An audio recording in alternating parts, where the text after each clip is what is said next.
チャーリー・カーク氏が暗殺されてから約1週間になります。この1週間の間、いろいろアメリカ国内、実は全世界で本当にすごい複雑な気持ちになった人が、アメリカ人だけじゃないことですよね。日本でも全世界で大きな革命が起きているということは感じていることについて今日お話をさせてください。スティーブ的視点のスティーブと言います。いつもご視聴ありがとうございます。よろしかったらチャンネル登録をよろしくお願いいたします。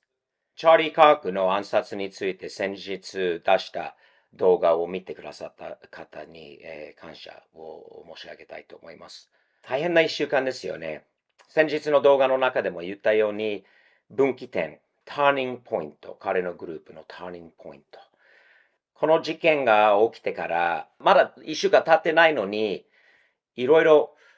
面白い動きがあります。ターニングポイント、彼が作った団体に、ほぼ4万件近くの問い合わせ、私たちの高校、私たちの大学、私たちのところでターニングポイントのクラブを作らせてくださいという。今まで何千件しかないのに何万件の問い合わせは全世界からターニングポイントにある。ターニングポイントの X、YouTube などのチャンネルがどんどん登録者が増えていること。この前の週末、特に日曜日の朝、クリストの教会に行ったことない人でも行ってみたいなと、行きたいなという人がどんどん増えた。あっちこっちの教会で今までより人が多かったという動きもあります。もう一つが起きたんですよね。左側の過激派ですよね。過激派。この間の動画で言わせてもらいましたが、悪魔がこの世の中にいるんですよね。今回は本当にそれがはっきり見えたことです。恥なしで X、インスタ、Facebook などのところに喜んでいる、笑っている、踊っている、わあ、よかった、よかったと何の恥のない人の死に対してこう出てきた人たちが相次ぎにクビになってる人。自分たちの仕事場の上の人たちがそういう動画を見て、報告もね、もらって見て、こういう人が我々のところでは働いてほしくないっていう左寄りの過激派のバカ、その気持ちがあっても普通に出すのそういうオンラインで。その人たちは相次ぎにいろんな仕事場でもうどんどんクビになっていることがありますね。自業自得ということでしょうか。英語になると FAFO。ちょっと汚い言葉になるので言えないんですが、F は言っちゃってはいけない汚い言葉なんですが、around and find out という言葉なんですが、簡単に日本語に直すと、調子に乗ると痛い目に遭うぞって。という風にもなりますよね。今はちょうど痛い目に遭うぞという時が来ました。というのは、昔、保守系の人たち、そんなに昔じゃないんだけど、保守系の人たちがなんかちょっとだけ言っただけで、すんごい叩かれる人がいっぱいいます。チャーリー・カークもそうだったんですよ。あっちこっちに叩かれたり、あれしたり、もうどんどんやられる右側の人たちが、やり返してるというあれではないと思うんですが、ちょっと笑える時になってきたっていうんですよ。この苦しい、嫌なこういう中で、このバカが、はっきりもう出てくるんですよね。誰なのかって。探さなくても分かっちゃうんですよね。バカみたいにもう言うから。投稿するから。その人たちが痛い目に遭ってる人がものすごく多いです。犯人が逮捕されましたよね。そのニュースはあります。しかし、納得してない人もいますよね。というのは、いろんな角度から起きたことを見ると、っていうところもありますよね。よく見れば。X にも動画いっぱい出てるし、あんまりね、そういうのを見たくない人も見なでもいいんだけど、いろいろ専門家じゃないんだけど、元軍人さん、警察官などいろんな動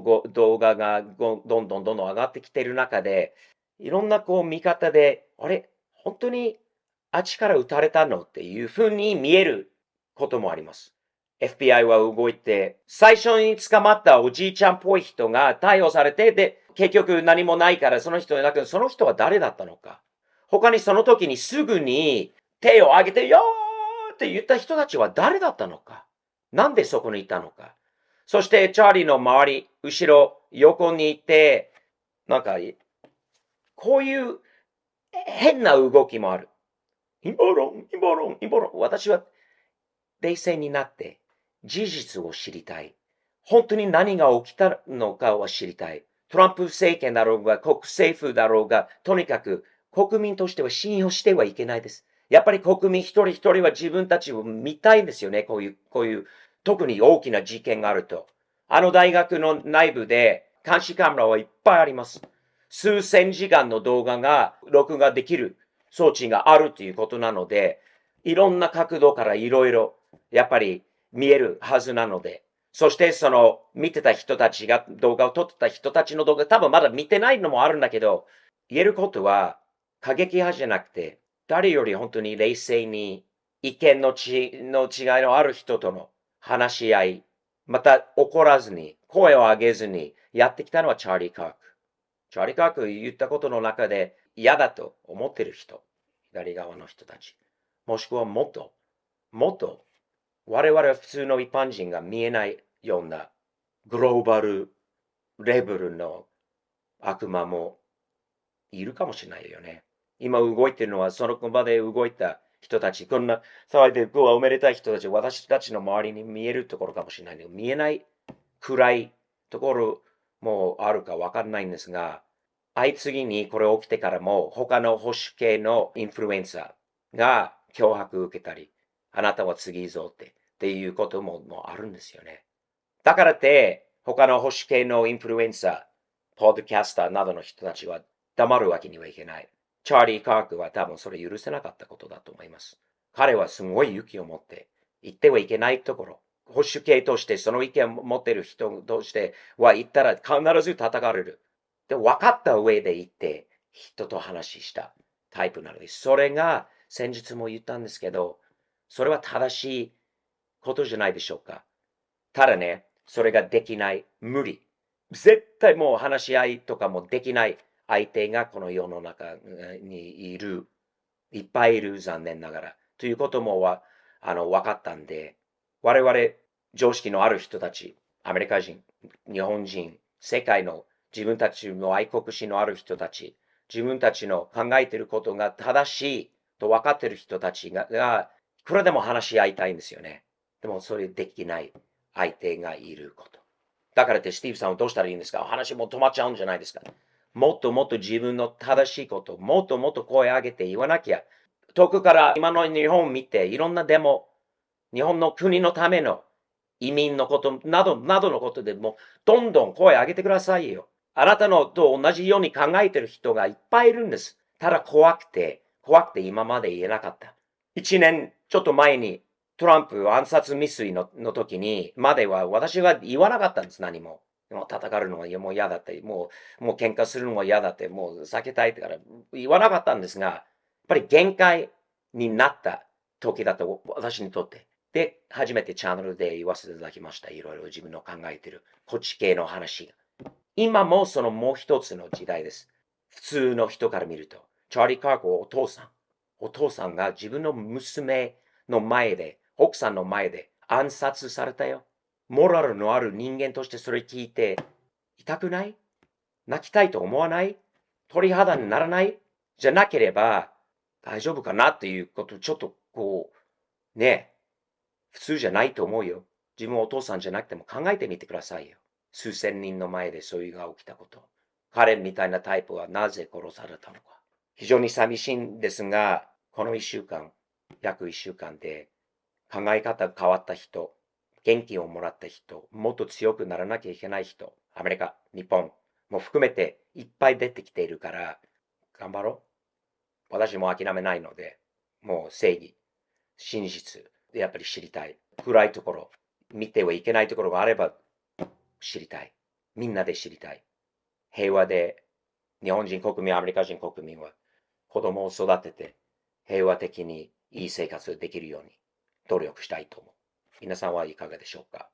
スティーブ的視点のスティーブと言います。チャンネル登録をよろしくお願いいたします。9月22日限定ライブをやります。YouTube で。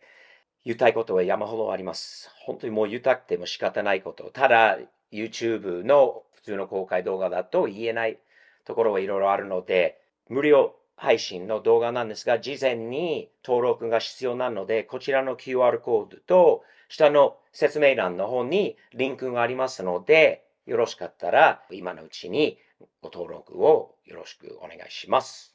そして、スティーブ的視点の独自グッズストアがあります。日本国内にあるので、ご注文いただければ、もうすぐ日本国内から発送させていただきますので、チェックしてみてください。よろしくお願いいたします。これからどうなるのかわかんない。これからどういう事実、どういう流れ、犯人についてのことなどなどがどうなるのかわかんない。すぐにこれ起きてから、こうだっていう人もいるんですが、私はちょっと冷静になってから、やっぱり48時間とか72時間といろいろ見て、フィルターをかけてから、